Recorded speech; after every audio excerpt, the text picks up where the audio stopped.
साथियों नमस्कार। उम्मीद करता हूँ आप अच्छे होंगे, बढ़िया होंगे, मस्त होंगे। आपकी मस्त तैयारी चल रही होगी। 4 अगस्त को आपका पेपर है और आज जो है 28 जुलाई हो चुका है।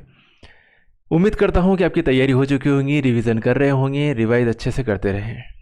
कुछ डिस्कशन है, स्ट्रेटेजी, कुछ मेरे पास मैसेज आ रहे थे कि सर कुछ और बताओ क्या करें अब लास्ट टाइम में। तो बस एक डिस्कशन है, चर्चा है।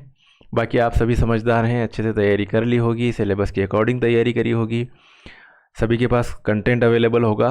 काफ़ी समय से जो है एग्ज़ाम एक्सटेंड भी हुई है तो समय काफ़ी मिला है। वैसे अब जो है ऐसा नहीं कह सकते कि समय नहीं मिल पाया, समय अच्छा सा मिला था अपने को।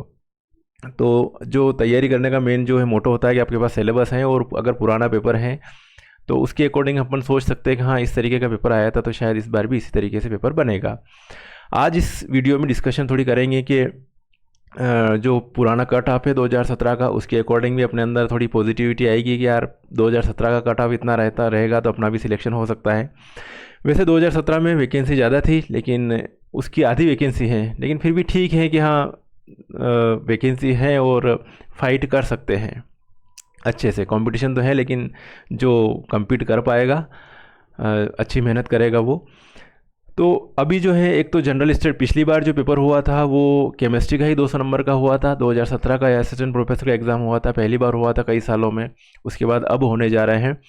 तो उस टाइम पे 200 नंबर 200 क्वेश्चन जो हैं सिर्फ जनरल स्टडी के पूछे थे, इसके सब्जेक्ट पूछा गया था 200 मार्क्स का, और एक क्वेश्चन 2 नंबर का था। तो पिछली बार जो 400 के बेस पर जो सिलेक्शन दिया गया था ना, इंटरव्यू वगैरह कुछ नहीं थे, 400 नंबर के में से कितने नंबर आए उस बेस पर सिलेक्शन हुए थे। अभी सारी चीज़ें डिस्कस करेंगे आराम से।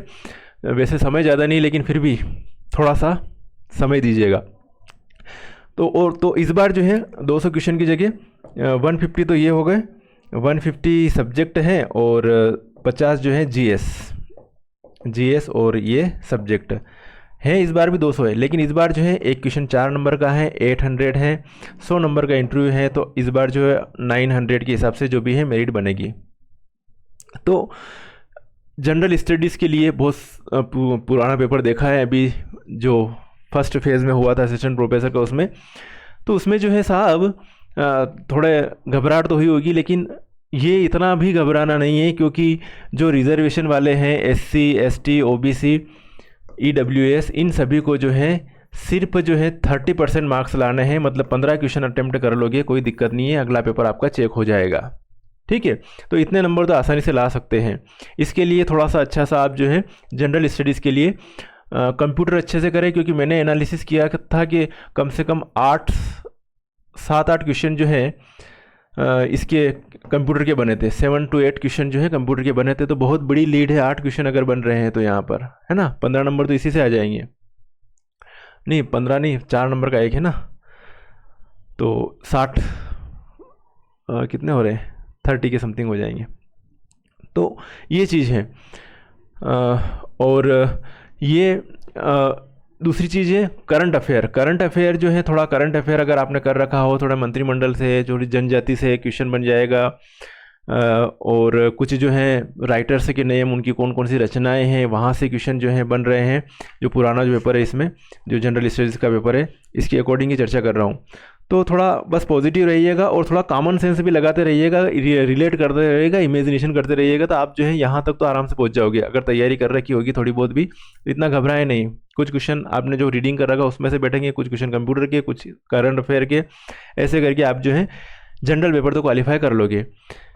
ओके, आसानी से जनरल पेपर क्वालिफाई कर लोगे। ध्यान रखना कंप्यूटर अच्छे से करना और करंट अफेयर थोड़ा सा देख के जाना। करंट अफेयर के लिए एग्जाम PD आती है और GS के लिए इसके करंट अफेयर के लिए एग्ज़ाम PD आती है, और कंप्यूटर के लिए जो है इसकी निर्माण IAS की जो है आती है एक यूनिट के लिए, स्पेशली MPPSC की। अब वो हो तो ठीक है, नहीं तो जो भी आपके पास कंटेंट हो सिलेबस के अकॉर्डिंग देख लीजिएगा। तो साहब एक तो ये चीज़ें हैं।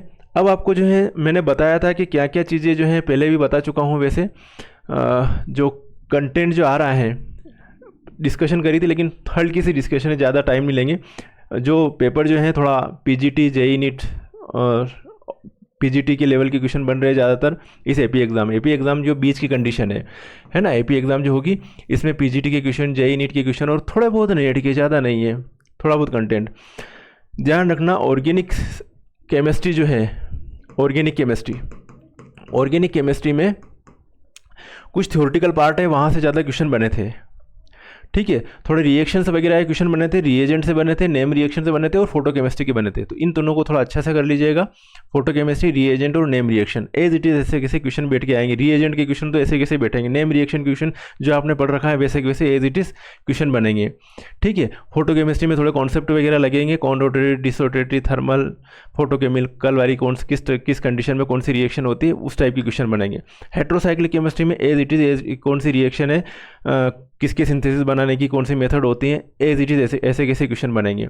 थोड़ा बायोमॉलिक्यूल अच्छे से करिएगा। और इन्वायरमेंट केमिस्ट्री के भी अच्छे से क्वेश्चन बने थे इसमें पिछले वाले पेपर में। तो इन्वायरमेंटल केमिस्ट्री को भी थोड़ा सा रीडिंग करके जाइएगा कि हाँ अपने को कॉन्फिडेंस रहे कि हाँ ये जो कर रहे हैं वो सही करके जा रहे हैं। ठीक है, वैसे आपने एनसीईआरटी रीड कर ली होगी, जेई नीट के थोड़े पेपर पुराने नीट का थोड़ा बेसिक लेवल पे देख लेना। बाकी आपके पास जो पढ़ा है बीएससी लेवल का ज़्यादा क्वेश्चन पूछे गए थे उसमें पुराने वाले में। ओके, तो ये चीज़ें हैं, ये मैंने पहले भी डिस्कस किया था। और अब थोड़ा सा मैं आपके सामने जो डिस्कशन कर रहा हूँ, जैसे कि एक चीज़ है ध्यान रखना, आपको किसकी बात ध्यान रखना, टाइम मैनेजमेंट की, है ना। टाइम मैनेजमेंट आपको बिल्कुल रखना है, टाइम मैनेजमेंट, क्योंकि यहाँ पर 150 क्वेश्चन है और सभी क्वेश्चन को अटेम्प्ट करके आना है, नेगेटिव मार्किंग नहीं है इसमें।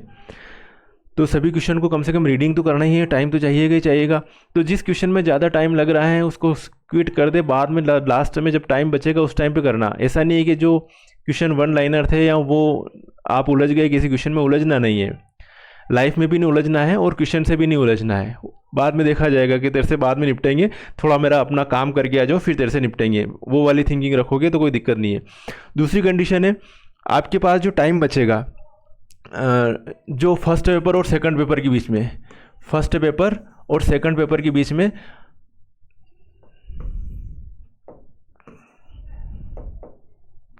फर्स्ट पेपर और सेकंड पेपर के बीच में टाइम है आपके पास, और उस टाइम में आप जो है कोई डिस्कशन नहीं करेंगे। किसका डिस्कशन नहीं करेंगे, बिल्कुल भी डिस्कशन नहीं करेंगे कि फर्स्ट पेपर में कौन से क्वेश्चन सही हुए कौन से क्वेश्चन गलत हुए। रिलैक्स माइंड में जाइएगा आराम से, और अगर हो तो आपके पास कुछ कंटेंट हो तो आराम से वो पढ़ लेना, लेकिन फालतू डिस्कशन नहीं करना। और उसमें भी ज़्यादा ये नहीं कि 2 घंटे में अपन पढ़ते जा रहे हैं, एग्ज़ाम हाल में घुस रहे तब तक पढ़ते जा रहे हैं। आराम से रिलैक्स रहना, भले मत पढ़ना कोई दिक्कत नहीं, लेकिन फर्स्ट पेपर का डिस्कशन मत करना। वो अपने अपना लेवल रहता है, कोई पढ़ता भी है कोई नहीं भी पढ़ता है, सब अपनी अपनी थॉट्स रहती है। कोई अपने माइंड को सेटल रख पाता है, किसी का माइंड में जब कुछ पढ़ लिया तो उथल पुथल मचती रहती है। तो वो सब अपने अपना लेवल रहता है, सबके अपने अपने ये व्यू रहते हैं कि हाँ ये करेंगे तो ये हो जाएगा, कोई दिक्कत नहीं है। ठीक है, ध्यान रखना बारिश का समय है, पानी वगैरह की ऐसा नहीं कि रात में निकलो और मेन टाइम पर पहुँचो, कहीं कोई दिक्कतें आ सकती है। तो समय पर पहुंचना है ना। बारिश का समय है तो एक दिन पहले पहुंच जाओ, समय पर पहुंच जाओ एग्ज़ाम सेंटर पर, ये चीज़ ध्यान रखना। एक चीज़ और है, ये ध्यान रखना कि आप जो है जो क्वेश्चन पेपर है उस पर जो है आप कोई निशान ना लगाएं। वैसे एडमिट कार्ड को पूरी तरह से पढ़ लेना अच्छी तरह से, एडमिट कार्ड के जो निर्देश दे रखे एडमिट कार्ड में वो सभी निर्देश ढंग से पढ़ लेना। उसमें क्या होता है कि आप जो है अधिकतर ऐसा करते हैं कि वहाँ पर जो है सही गलत या कर लेते हैं। हो सकता है कि जो आपका जो एग्ज़ाम सेंटर पर जो कोई एग्ज़ाम ले रहे हैं या कोई चेक करने आ गए तो उस टाइम पे उन्होंने देख लिया आप इनमें पेपर में निशान क्यों लगा रहे हो भैया, एडमिट कार्ड में क्या लिखा हुआ है, निर्देश क्या है, तो आपको ज़बरदस्ती का टेंशन दे दे। तो इसलिए उस पर जो आप सॉल्व करो, जब उस पर कोई निशान नहीं लगाना, हो सके तो हल्का सा डार्ट लगाओ, आपकी मर्जी हो तो ठीक है, अदरवाइज़ याद रखना कि हाँ ये इसका जो है सही है, साथ के साथ में पेपर करते जाओ। अगर आप निशान लगाओगे, निशान लगाने के चक्कर में कोई आपको डिस्टर्ब कर देगा, क्योंकि एडमिट कार्ड में स्पष्ट रूप से लिखा हुआ है कि भाई साहब जो है प्रश्न पत्र पर कोई निशान न लगाए, रफ कार्य की जगह है उसी जगह रफ कार्य करना, बाकी अंदर जो है किसी भी जगह आपको जो है कोई निशान नहीं लगाना है। वो इसलिए भी रहता है कि कभी इधर उधर प्रश्न पत्र चेंज हो जाए कर जाए तो उसके कारण ये निर्देश रहते हैं स्पष्ट। तो निर्देशों का अपने को पालन करना है, पीएससी के निर्देश है। ऐसा नहीं कि अपन अपने हिसाब से चलाएं कि हाँ कुछ नहीं होता है, जब कुछ नहीं होता तब तक कुछ नहीं होता, लेकिन होता जब टेंशन में आ जाते हैं। तो वो चीज़ें आपको ध्यान रखना है। मेरी बात समझ में आई? तो एक तो ये चीज़ें हैं। डिस्कशन है। और आपके पास जो है पेपर तो पूरा सिलेबस आपके पास होगा, सिलेबस आपको देख ले, सिलेबस देख लें। क्वेश्चन जो बन रहे हैं साहब अधिकतर जो हैं पुराने जो पेपर हुए हैं, ऊपर ऊपर से क्वेश्चन बने, डीपली क्वेश्चन नहीं बने हैं। आप 2017 का पेपर भी देखोगे तो इतना ज़्यादा लेंथी नहीं था। जो कॉन्सेप्ट थे ऊपर ऊपर से कॉन्सेप्ट बने थे और क्वेश्चन बने थे। अच्छे से अगर करोगे तैयारी तो हो जाएगा। फिजिक्स में फार्मूले अच्छे से रीडिंग करके जाना, क्योंकि फिजिक्स पूरा जो है फार्मूले डायरेक्ट पूछे जाएंगे, ज़्यादा लेंथी नहीं है, लेकिन फार्मूले अपने को मालूम होना चाहिए कि वन डायमेंशनल बॉक्स के लिए कौन सा फार्मूला होता है, श्रोडिंगर इक्वेशन के लिए कौन सा फार्मूला होता है। ये चीज़ें अपने को इस तरीके से अपने को मालूम होना चाहिए। फार्मूला बेस्ड जो भी फार्मूले हैं वो सब कंप्लीट करना अच्छे से, जो भी इसमें थर्मोडाइनमिक्स में है, क्वांटम में, केमिस्ट्री में है, केमिकल काइनेटिक्स, सभी में। मेरी बात समझ रहे हो ना? तो ये सभी कंप्लीट कर लें। और एलिमिनेशन प्रोसेस रखिए कि हाँ ये क्वेश्चन हो सकता है, ये नहीं हो सकता, ये नहीं हो सकता, तो उससे भी करोगे तो आपको जो है थोड़ी अच्छा रहेगा, आपको सहूलियत रहेगी। अब बात करें कि जो डर रहता है हमेशा कि साहब जो है क्या करें इसका,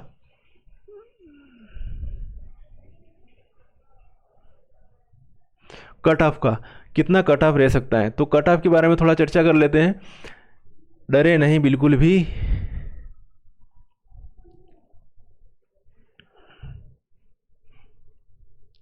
कट ऑफ के बारे में, कट ऑफ का मैंने जो है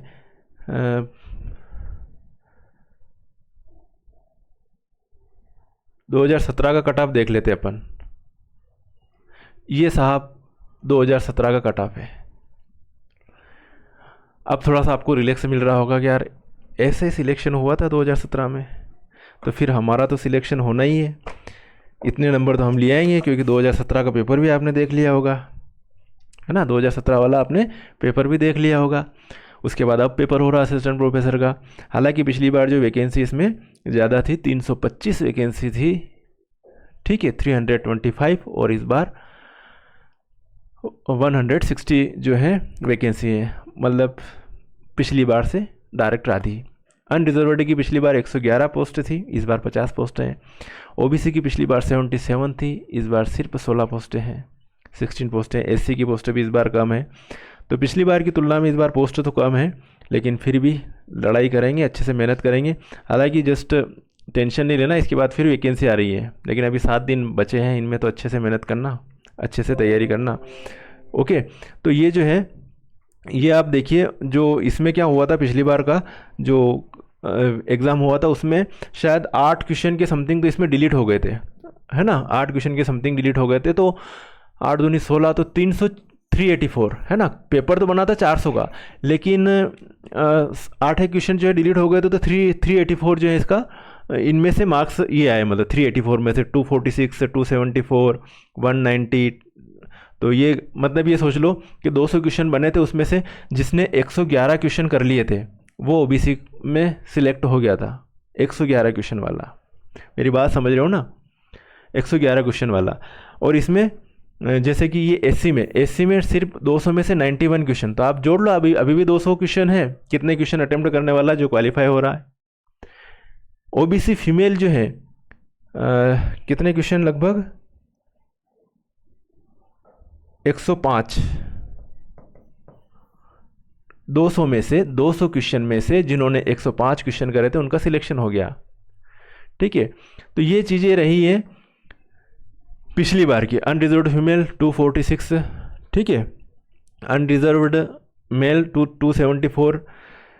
तो इतने क्वेश्चन जो हैं इसमें यदि आप देखोगे, आराम से देख सकते हो कि जो एससी का जो है, एसटी फीमेल का जो सिलेक्शन कहाँ पर हो गया था साहब, 118 नंबर पर सिलेक्शन हो गया था। मतलब कितने क्वेश्चन चाहिए, 6 दूनी 12, 59 क्वेश्चन पर सिलेक्शन हुआ यहाँ पर, 59 पर सिलेक्शन हो गया। 200 में से जिसके 59 क्वेश्चन सही थे साहब वो प्रोफेसर बन गए। तो ये 2017 का एग्ज़ाम कहते हैं कि बहुत उस टाइम पे जिसके नेट सेट क्लियर था और था तो वो इजी वे में जो है थोड़ी सी तैयारी करी थी, आराम से निकल गए थे। और सब्जेक्ट यही था उस टाइम पर, तो इस बार तो जीएस का पेपर भी है। तो ये 2017 का पेपर है। अब ये कट ऑफ जो डिपेंड करता है कि पेपर के साथ आए। अगर पेपर आपका कॉम्प्लिकेटेड आया तो हो सकता है कि कट ऑफ इतना रहे। इस बार वैकेंसी कम है तो हो सकता है कट ऑफ थोड़ा ज़्यादा जाए। तो ये तो अंदाज़ा उसी टाइम पे लगाएंगे जब पेपर होगा, किस लेवल का पेपर आया उस पर, उसके बेस पर ही अंदाज़ा लगाएंगे। हालांकि जिसका सिलेक्शन होता है, जो टॉपर भी आता है, उसके अंदर भी डर रहता है। जिसकी ऑल एमपी में नंबर 1 रैंक भी, उसके अंदर भी डर रहता है कि यार मेरा सिलेक्शन होगा कि नहीं होगा, इतने नंबर आ गए। डर तो सभी के अंदर रहता है, लेकिन फिर भी हाँ, रिलैक्स रहें, जो होगा जो देखा जाएगा। ये आपके सामने मैंने कट ऑफ पेश कर दिया है 2017 का, और इस कट ऑफ को देखकर जो है आप अपने अंदर पॉजिटिविटी लाए और अच्छे से जो है आप जो है अपनी प्रिपरेशन करें। ओके, मैंने सारी चीज़ें बता दी आपको, ठीक है। फिजिकल, इनऑर्गेनिक केमिस्ट्री में जो टॉपिक हैं वो तो करना ही करना है। बायोमॉलिक्यूल के क्वेश्चन बनेंगे, इन्वायरमेंटल के बनेंगे, बायोमॉलिक्यूल के, है ना, IUPAC नेम से रिलेटेड क्वेश्चन बनेंगे, medicinal chemistry, chemistry in everyday life, यहाँ से क्वेश्चन बनेंगे, कुछ ना कुछ बनेंगे। हेट्रोसाइक्लिक केमिस्ट्री, स्पेक्ट्रोस्कोपी भी अच्छे से करके जाइएगा। स्पेक्ट्रोस्कोपी के क्वेश्चन रिलेट करना, 2017 के क्वेश्चन आए थे, उसके बेस पर स्पेक्ट्रोस्कोपी के NMR, ESR, मास बियर, मास स्पेक्ट्रोस्कोपी, ये सभी जो है इनको करना, ठीक है। पिछली बार सेट में क्वेश्चन पूछा गया था मास बियर स्पेक्ट्रोस्कोपी का, ऊपर से क्वेश्चन बना था कि गामा रेडिएशन उसमें यूज़ होती है। तो इस तरीके से जो है क्वेश्चन जो है ज़्यादा टिपिकल नहीं पूछे गए थे, सिंपल क्वेश्चन पूछे गए थे। ओके, एरोमेटिसिटी से क्वेश्चन बनेगा, एक दो क्वेश्चन। नेम रिएक्शन अच्छे से करना, रीएजेंट अच्छे से करना, फोटो केमिस्ट्री अच्छे से करना। बाकी तो आपने जो सबकॉन्शियस माइंड में जो चीज़ें होगी उस टाइम पे याद आती जाएगी, इतनी परवाह ना करें।